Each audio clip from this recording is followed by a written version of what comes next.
Toda vez que enfrentamos uma crise, a vida nos oferece dois caminhos, o da esperança e o do pessimismo. O caminho do pessimismo nos leva a lugares bem sombrios.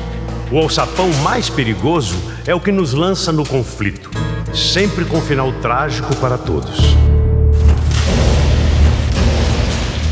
O caminho da esperança e da união é muito diferente, e foi por ele que o Brasil se fez Brasil. E só por ele seremos cada vez mais Brasil. Durante 6 anos, os governos do PT conseguiram retardar a chegada da crise econômica no Brasil. Hoje, o país vive problemas passageiros na economia. E tem gente se aproveitando disso para tentar criar uma crise política. Uma crise política poderia trazer efeitos bem piores do que uma crise econômica. Hoje, há uma pessoa capaz de evitar uma grave crise política no Brasil. Você. Não se deixe enganar pelos que só pensam em si mesmos. Tem gente dizendo que só existe crise no Brasil, mas as manchetes provam que há crise em toda parte. Os que tentam restringir a crise ao Brasil querem mesmo enfraquecer o governo e tumultuar a política. Uma coisa é cobrar e criticar o governo. Outra, bem diferente, é tentar desestabilizar um governo eleito democraticamente. Isso não podemos admitir jamais.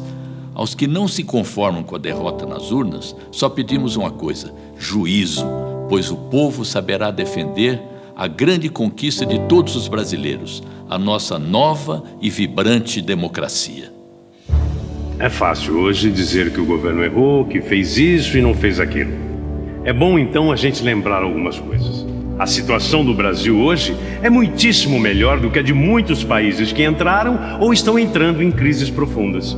Nós mesmos já enfrentamos crises econômicas mais graves e conseguimos vencê-las, principalmente porque não deixamos que elas se transformassem em graves crises políticas. Em 2012, 2013 e 2014, enquanto a Europa reduzia salários, eliminava empregos e aumentava impostos, o governo, para defender os brasileiros, cortou 38 bilhões em impostos da folha, evitando demissões e perdas trabalhistas. Cortou 17 bilhões de impostos da cesta básica para colocar mais comida na mesa dos brasileiros. Cortou 19 bilhões de impostos das pequenas empresas para que elas continuassem gerando emprego e renda. Cortou 32 bilhões de IPI para manter as indústrias empregando, produzindo e os brasileiros comprando automóveis e eletrodomésticos. Mesmo passando a arrecadar menos, entre 2011 e 2014, o governo continuou investindo forte em programas fundamentais para os brasileiros. 90,6 bilhões no Bolsa Família, 42,6 bilhões em medicamentos gratuitos, 2,3 bilhões no Mais Médicos, que já beneficia 63 milhões de brasileiros, 89,4 bilhões no Minha Casa Minha Vida, 27,5 bilhões no FIES, 15,1 bilhões no Pronatec e 2,1 bilhões de renúncia fiscal no ProUni, e bilhões no agronegócio, na agricultura familiar e mais de 1 trilhão em infraestrutura. Um esforço desse tamanho faz pressão nas contas públicas. Mas será que o governo errou ao tentar de todas as maneiras evitar que a crise arrombasse a porta dos brasileiros? Aqui para nós, não é melhor a gente não acertar em cheio, tentando fazer o bem, do que errar feio fazendo o mal? Hoje, alguns números do governo e do Brasil não são dos melhores, mas há pouco tempo, esse mesmo Brasil e esse mesmo governo produziam bons números. É bom recordá-los, não como saudosismo, mas como prova de que podemos fazer igual ou melhor. Com Dilma, estabelecemos recordes na exportação de nossos produtos, no financiamento da casa própria, no número de trabalhadores com carteira, no aumento do salário e na produção do campo. A pobreza foi reduzida como nunca, assim como a taxa de desmatamento da Amazônia. Agora, diante de uma nova realidade, o governo luta para manter e recuperar essas e outras conquistas. E como não dá mais para fazer isso sozinho, reparte esforços, corta despesas e amplia investimentos sem perder o foco no desenvolvimento econômico e no avanço social. Quer ver exemplos bem recentes? O plano de investimento em logística, os investimentos recordes no agronegócio e na agricultura familiar, a terceira etapa do Minha Casa Minha Vida e o Programa de Proteção ao Emprego. Com ele, Dilma uniu governo, centrais sindicais e indústrias para evitar demissões nos setores mais afetados pela crise. Em uma crise econômica, a maioria sai perdendo. Em uma grave crise política, todos perdem, sem exceção. De uma crise econômica se pode sair rápido, mesmo que com algum sofrimento. Uma grave crise política demora muito e o sofrimento é imenso. A ditadura militar, por exemplo, foi resultado de uma crise política e durou 21 anos. Será que tumultuar a política traz solução para a economia? Não se deixe enganar pelos que só pensam em si mesmos. Desde o retorno da democracia, as maiores construções brasileiras foram a estabilidade econômica, o emprego e a ascensão social.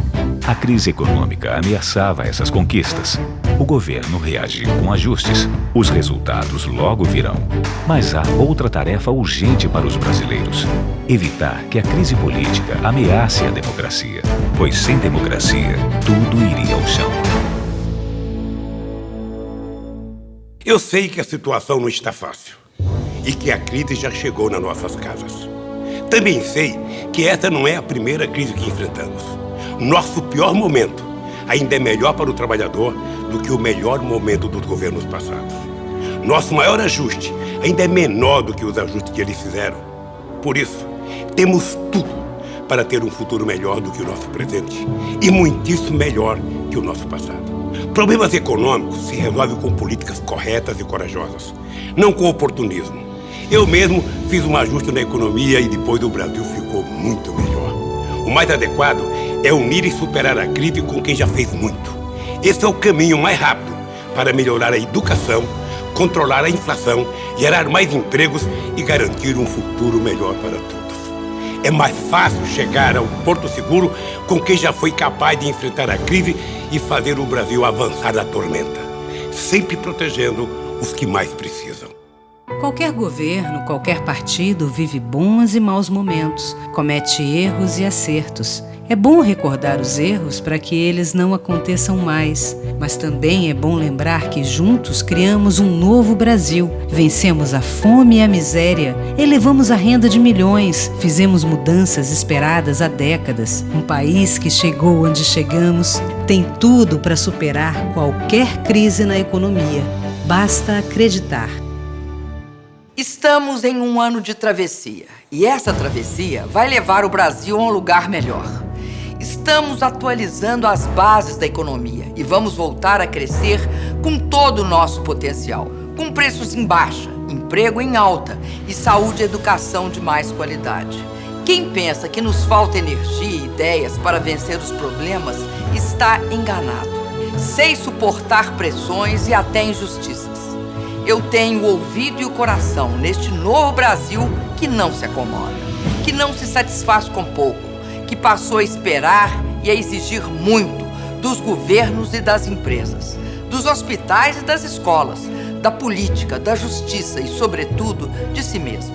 Neste novo Brasil, nenhum governo, nenhum governante pode se acomodar, muito menos uma pessoa como eu.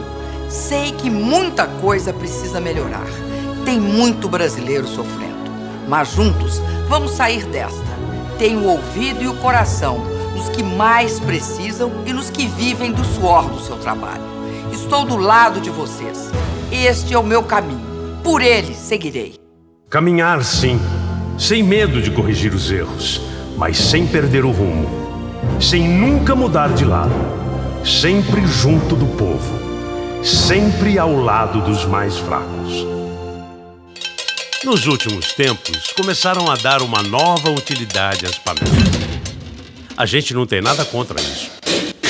Só queremos lembrar que fomos o partido que mais encheu a panela dos brasileiros. Se tem gente que se encheu de nós, paciência. Estamos dispostos a ouvir, corrigir, melhorar.